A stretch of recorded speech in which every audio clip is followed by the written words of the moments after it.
What's up, everyone? Welcome back to the channel and welcome to my review of WrestleMania 35.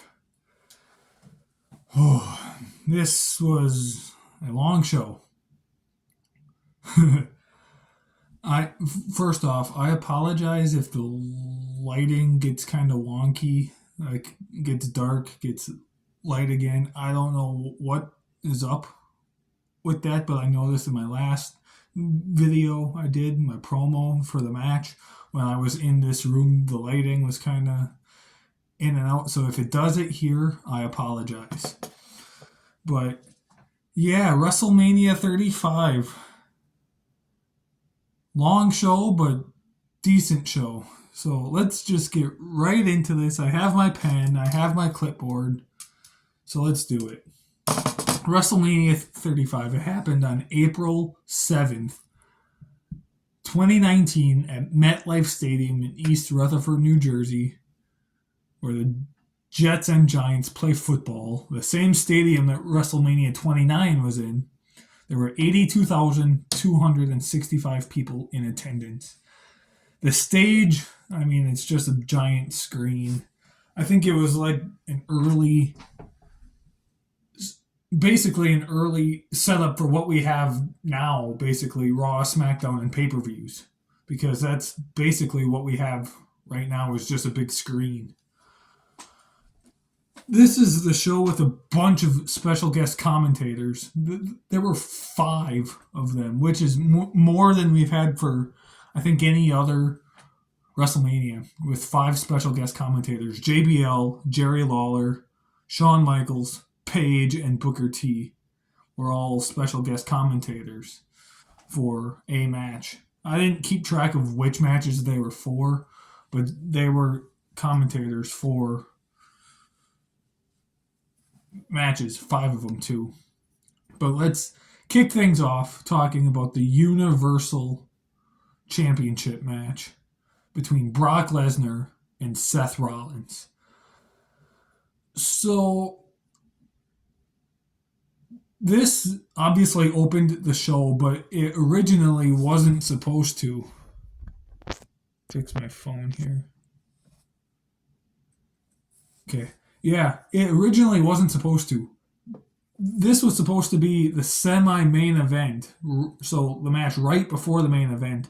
But they found out an hour before the match started, so like during the kickoff show, that plans changed and this was at opening the show. I haven't really looked into why it changed per se. I know Paul Heyman said that if Brock wasn't main eventing, that they're not waiting around. I don't know if that was the reason why or if there's another reason behind it. I'm not sure, but I know it changed last minute about an hour before the match started. But overall, the match was very short. It was only like, from bell to bell, only about 2.5 minutes, but Brock Lesnar attacked Seth Rollins before the bell rang. And these two men, so this isn't the best match that they had. It's short. I think their match at SummerSlam this year in 2019 was the best match that they've had. This one, I gave 2 stars. Seth Rollins did win. I gave it 2 stars. I know a lot of people would give it no stars because of how short it is. I enjoyed what we got. Yes, it was short, but I liked what we got in those 2 minutes. But these two have had some good chemistry. The triple threat match at the Rumble in 2015 with John Cena. The match at WrestleMania after Seth cashed in. They had a match at Battleground when Undertaker came back. And then this match, and they had a match at SummerSlam. So, yeah, and these two men together, Brock Lesnar and Seth Rollins, have pretty good chemistry and can do some good stuff together. But yeah, Seth Rollins won. I gave it 2 stars. It was short, but I liked it. Moving on, AJ Styles versus Randy Orton. So as I was watching this, I texted 24/7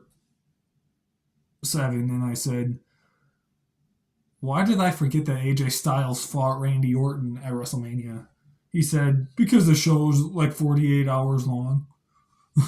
And I'm like, "Yeah, accurate." It is a very long show. It's the longest WrestleMania of all time. Obviously, it's not 48 hours, but it it's one of those shows where if you watch it full in its entirety straight through, you will be exhausted by the end of it. But if you do what I did here and watch it in parts, watch 3 or 4 matches, take a break for a while, and then the next day I watch like 3 or 4 more matches, and you do it like that, it's not so bad. But anyway, AJ Styles versus Randy Orton. This was a really good match. It's got frequent back and forth action between the two men. Um, yeah, and just a lot going on. Many finisher attempts. There's a lot of RKO attempts. AJ attempted a forearm a couple times. He attempted the Styles Clash once, I think. But yeah, just a lot going on. And again, this match here was a great match. The best match of the first 3. Like, awesome match. And I remember when AJ Styles debuted in 2016, I made a list of 5 people that I want AJ Styles to face.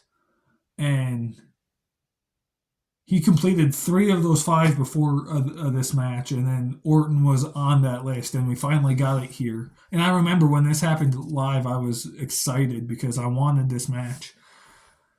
And I hadn't seen a good chunk of this show since it happened live. I had only gone back and watched maybe 3 matches from the show. But this was one that I had never gone back and watched, and I kind of wish I did because it's a great match.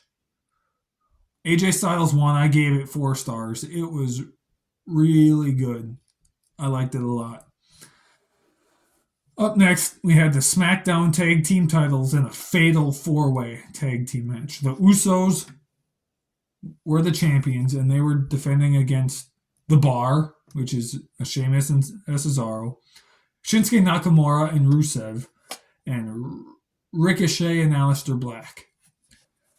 So we're in that stretch of Manias, pretty much from Mania like 31 up until current day 39, where there's at least one, if not more, multi-man matches on the show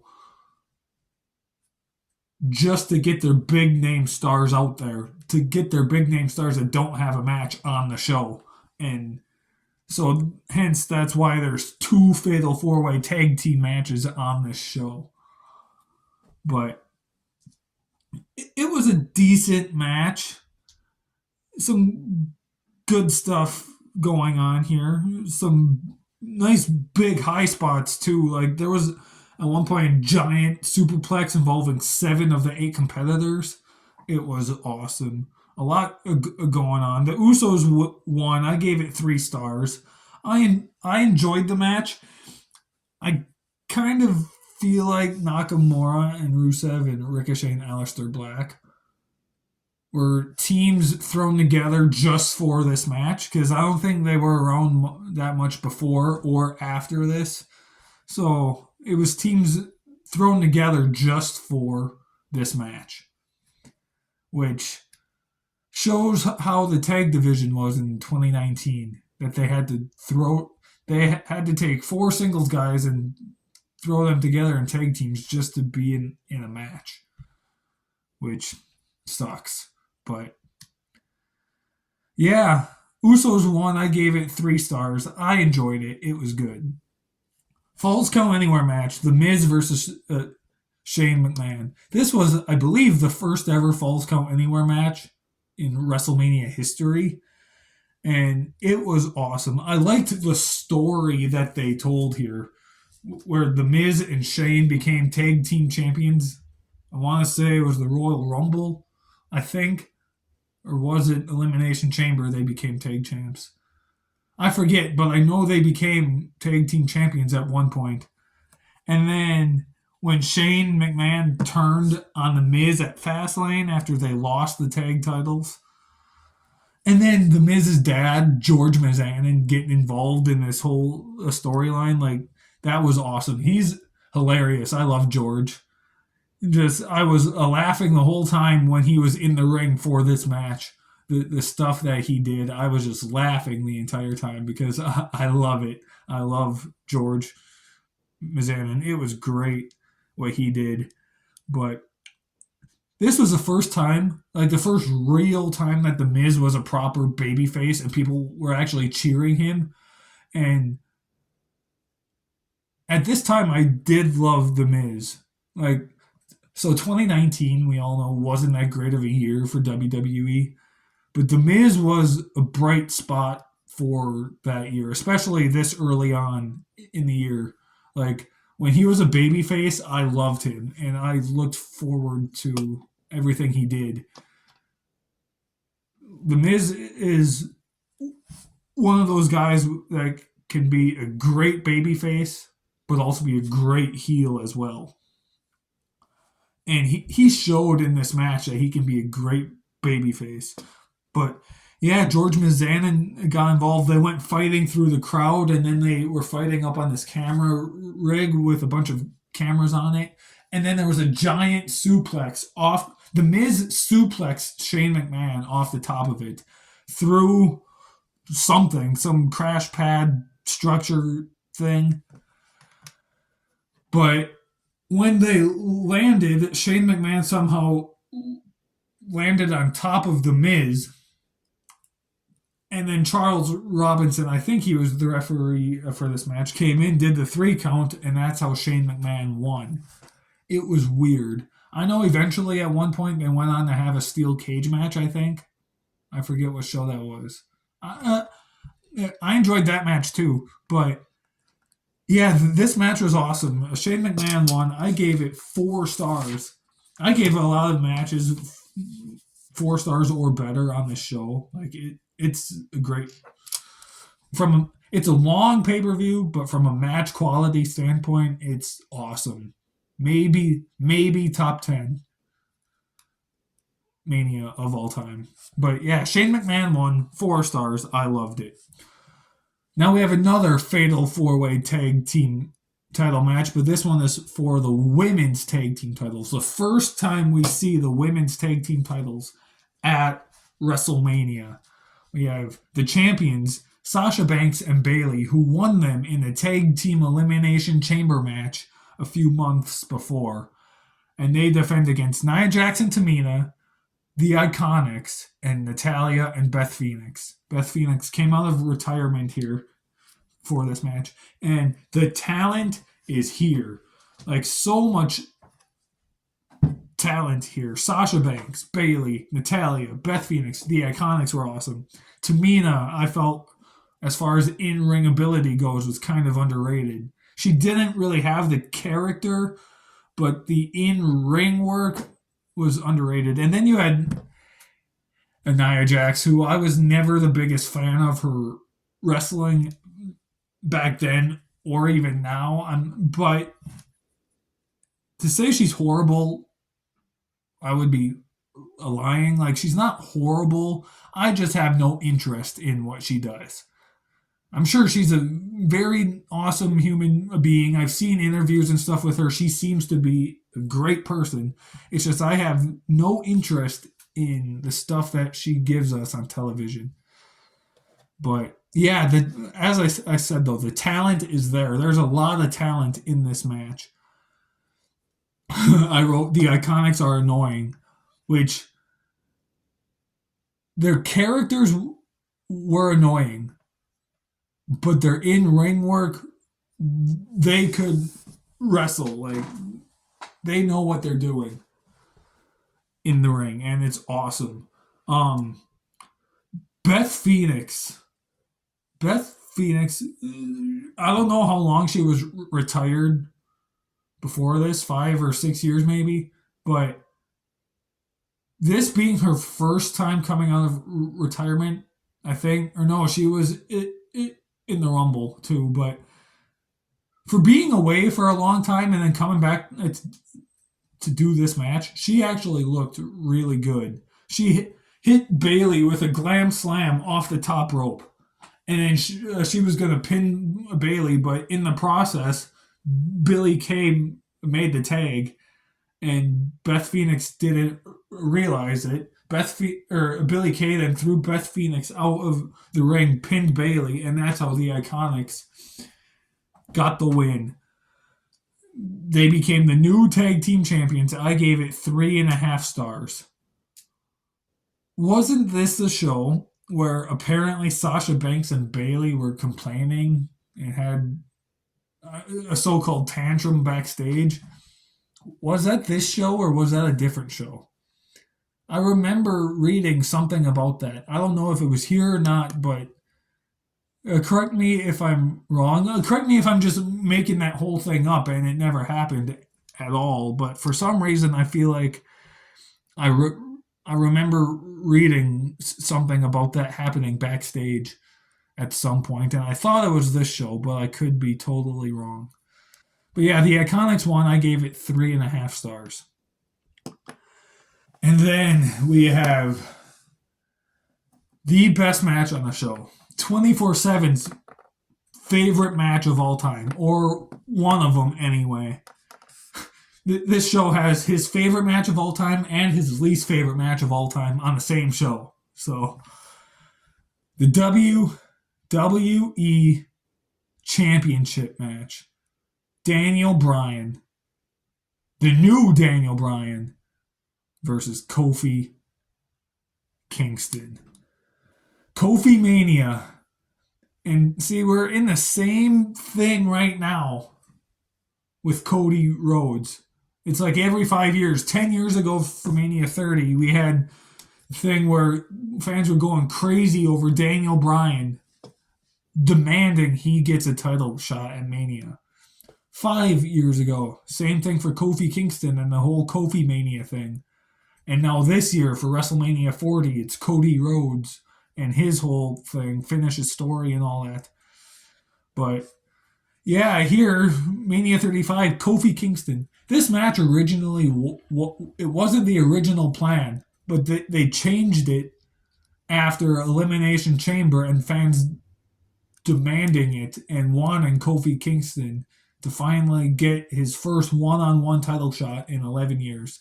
The original plan, I believe, was to do Daniel Bryan versus Kevin Owens. But as I said, those plans changed once the fan demand for Kofi Mania came into play. Then they put Kofi in the match. But yeah, it's a phenomenal match. I feel like a lot of people love the match because of the whole Kofi finally getting his shot at the title scenario, plus winning it as well. I feel like that's the main reason why a lot of people love this match.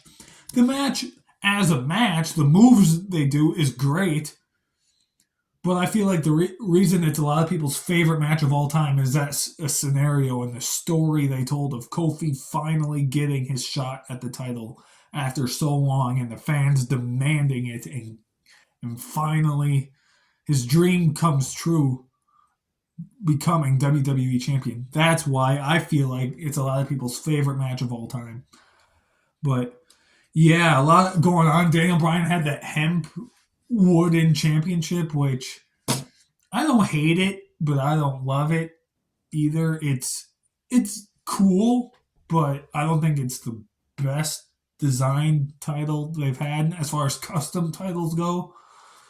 So, but yeah, this match, just two really great, entertaining wrestlers going at it one on one for the WWE title. And yeah, I Kofi won. I gave it 5 stars. Like, and again, I gave it 5 stars partially for what I explained with the whole story they told and everything.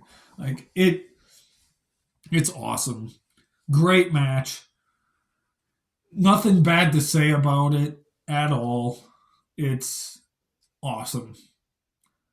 Kind of underrated too, in the sense that when people talk about the greatest matches in WrestleMania history, they talk about Undertaker, Shawn Michaels, Macho Man, and Ricky Steamboat, Stone Cold, and The Rock, Hulk Hogan, and The Rock.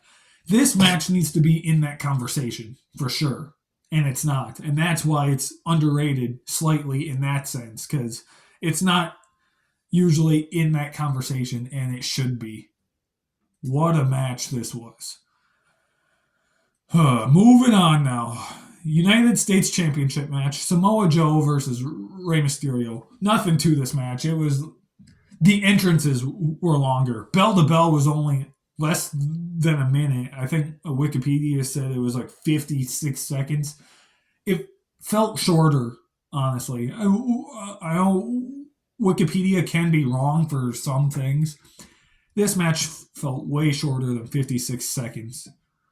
Like, they get in the ring. Samoa Joe attacks Mysterio. Mysterio comes back.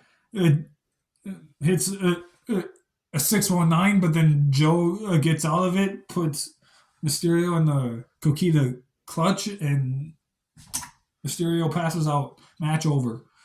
Samoa Joe wins, keeps his title.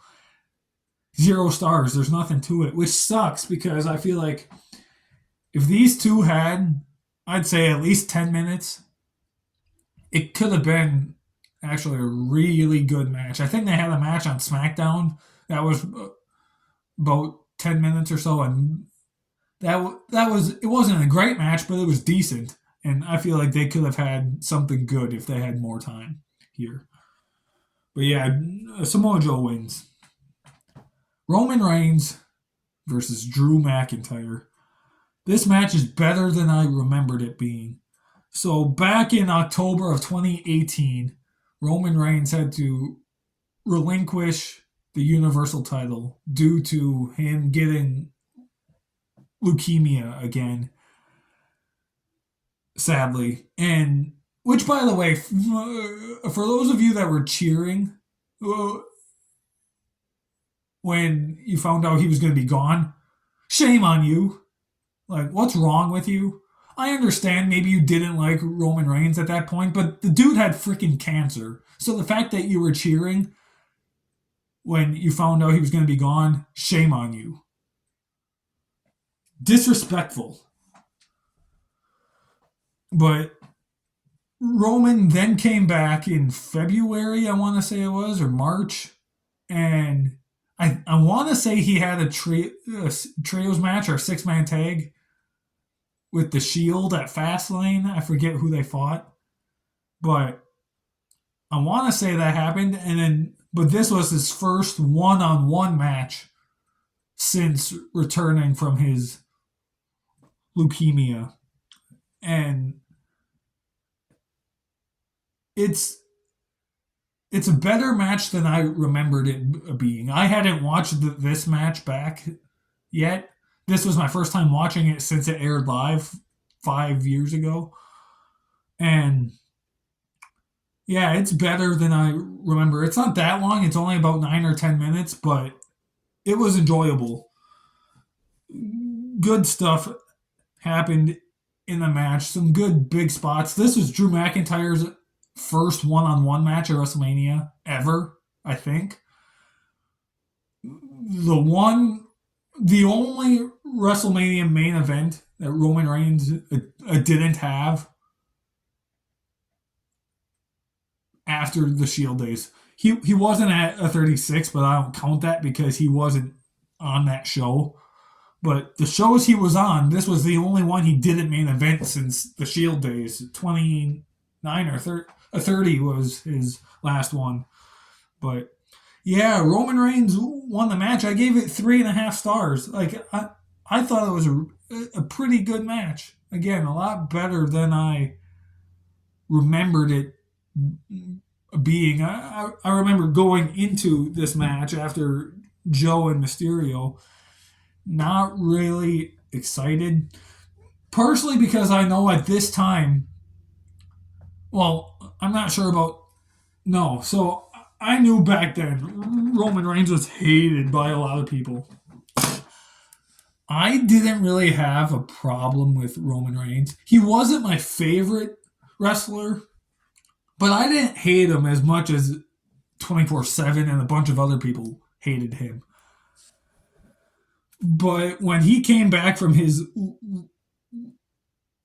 leukemia in 2019, he had, for a good chunk of the year, he had an okay year where he wasn't really hated like he was 3 or 4 years, 3 or 4 years before he left, but he wasn't loved either still. Like he was just kind of there. And like he had a couple of decent feuds. He had one horrible feud at the end of 2019 with Baron Corbin. That was terrible. But I think he had a little decent feud with Elias, like at Money in the Bank or something, or was that 2018? I don't remember, but I know he had a little brief thing with Elias. I want to say he had a thing with Jinder Mahal, which wasn't horrible, but it wasn't good either. But overall, no, and then I think he tagged with Daniel Bryan once to take on Luke Harper and Eric Rowan. Am I correct in saying that? I don't know. But yeah, Reigns had an okay 2019. It wasn't like years prior where he was just full on booed, but he still wasn't loved either. Just he was just kind of there. And then after that, we had the segment between John Cena and Elias, which when John Cena brought back the Doctor of Thugonomics, I thought that was a kind of cool. But then after that segment, we had Triple H versus Batista in a no holds barred match. So, if you remember 14 weeks ago when I did my review of WrestleMania 21, in that match, in that review, I said that I felt like this match was a little bit better. But I said that going based off of memory because I hadn't watched this match back since it aired live. And so I was going based off of memory there. Now that I watch this match again for the first time in 5 years, WrestleMania 21 match is better. I still enjoy this one. There's still a lot of great moments in this match. Batista didn't really have much ring rust. He looked pretty good for being away for 5 years at this point. Like, he looked good. Some good stuff happened too, like Triple H pulling out Batista's nose ring and using the commentary table, sledgehammers, the steel steps, the toolbox, chairs, a giant chain, a lot going on. It was actually a really fun match. I gave it 4 stars. Triple H won after Ric Flair showed up and gave him a sledgehammer. He hit Batista with it, gave Batista a pedigree. It was over. Batista, I guess, was pushing for this match to happen for years because he wanted his final retirement match against Triple H. and he wanted to go out on his terms, and that's how he wanted to go out, was losing to Triple H. And he was pushing for it. I think it was talked about possibly happening at Mania 31, but then Sting showed up and he and then plans changed, and then I think it was going to happen again at Mania 33, but then plans changed, and then 34, and it changed, and and then the plan was to do it here at 35, but then Triple H tore his pec, and it's almost like, okay, is it going to happen now? Because Triple H tore his pec in the match at Crown Jewel, and wasn't sure if he'd be cleared to compete before this match, and so Batista was like, okay, if it doesn't happen this year, then I don't want it to happen at all. Well, turns out Triple H was cleared to compete by Mania, and they got the match to happen, and I'm glad they did, because it was a great way for Batista to go out on his back to Triple H. It makes perfect sense. It's like a perfect storybook ending for Batista. I grew up. I loved Batista back in the day, my childhood, and growing up, he was awesome. I loved him, and so I remember back when this match happened live. I heard his music play, and I was just so excited. I wasn't like Xavier Woods excited. There's a video. It's on the Up Down Down channel, I believe, where it shows when Batista was making his entrance. Xavier Woods is backstage somewhere, going crazy, singing along, dancing. Like, I mean, yeah, it's a great song, but I don't go crazy like that. But yeah, overall, this was a great match. I take back what I said in the WrestleMania 21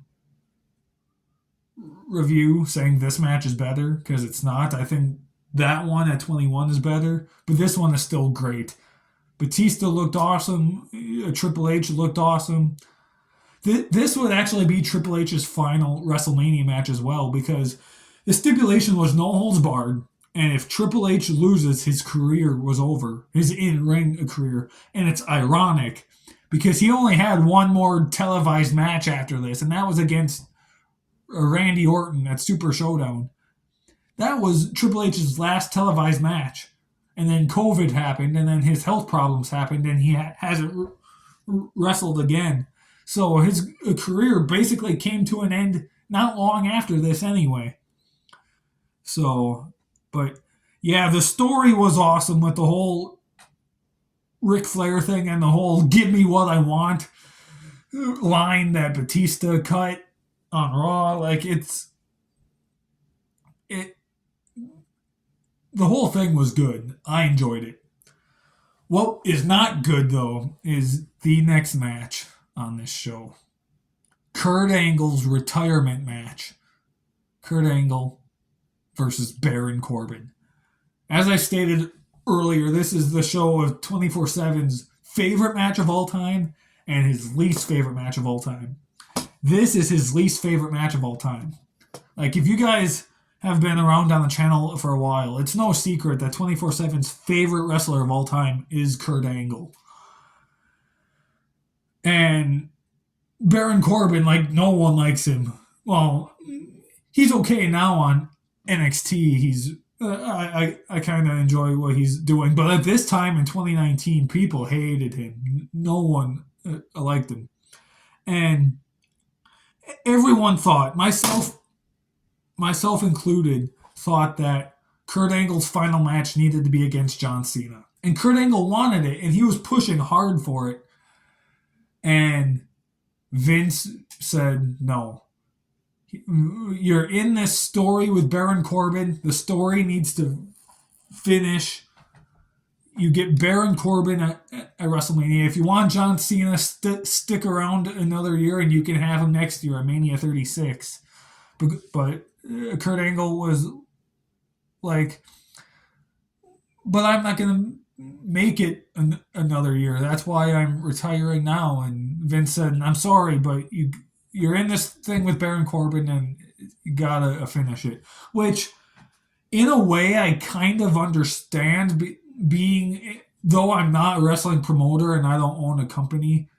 I understand you start a story in pro wrestling. You want to finish it. So like I understand that. But like they couldn't finish it at Fastlane the month before. They had to wait until WrestleMania to finish it. That's where people were angry here. And the match as a whole, it's only 6 minutes and it's not that good.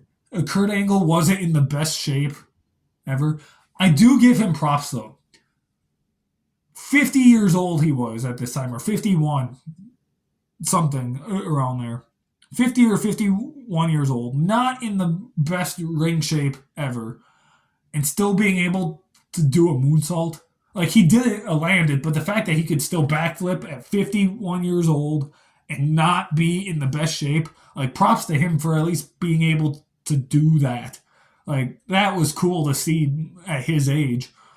Probably the only cool thing in the match. Yeah, he missed it, which sucks. But just being able to see a 51-year-old man who's not in the best ring shape do a backflip off the top rope was cool. But yeah, Baron Corbin won. I gave it 1.5 stars. Like, it's not the worst match on the show because you got Samoa Joe and Rey Mysterio. But it's not good. Baron Corbin was hated at this time. It should have been John Cena. And John Cena was there on the show. He did the segment with Elias. So, like, what was the point? This was dumb. I hated it. 24/7 hates it much more than I do because he loves Kurt Angle. But anyway, let's move on and finish this up. We got 2 matches left. The Intercontinental title match, Bobby Lashley versus the Demon, Finn Balor. This was the WrestleMania debut of the Demon. Finn Balor had a match at WrestleMania 34 against Seth Rollins and The Miz, but he wasn't the Demon. He was his normal self. I wish they used the Demon on the main roster a lot more. Because from when Finn Balor had his first match on the main roster at SummerSlam in 2016, all the way up to current day, 2024, he only did the Demon persona, what, 12 times, 10 times? Like, it wasn't that many. While his first run on NXT, it was every single pay-per-view, or every single takeover. But yeah, now it's only been just a handful of times that he's used it. I wish he would have used it more, but yeah, and this match too was kind of a disappointment and a letdown because it was only 4 minutes. But if they were given more time, they could have had a great match. Finn Balor won, became Intercontinental Champion again. I forget if this was his first run or his second run. I know he had it twice. I gave it 2 stars. Like, it's better than Corbin and Angle, obviously, but it still... I feel the same way I felt about Samoa Joe and Rey Mysterio. If they were given more time, it could have been a way better match. But sadly, it was 4 minutes. But that's why you don't have a long show like this. Don't have 17 matches on the show, including the kickoff. 17 matches, dude. 8 hours almost if you count the kickoff show. Man, I'm glad they went to 2 nights. At first, I hated the 2-night thing. I thought, no, this is dumb. I prefer the 1-night show. But over the last year and a half or so, 2 years, the 2-night manias have grown on me. Anyway, getting back on track now to the main event. The first ever women's main event of WrestleMania for both the SmackDown and the Raw women's titles. Ronda Rousey versus Charlotte Flair versus Becky Lynch in a triple threat match. Ronda Rousey was the Raw women's champion. Charlotte was the SmackDown women's champion. And Becky Lynch won the Royal Rumble.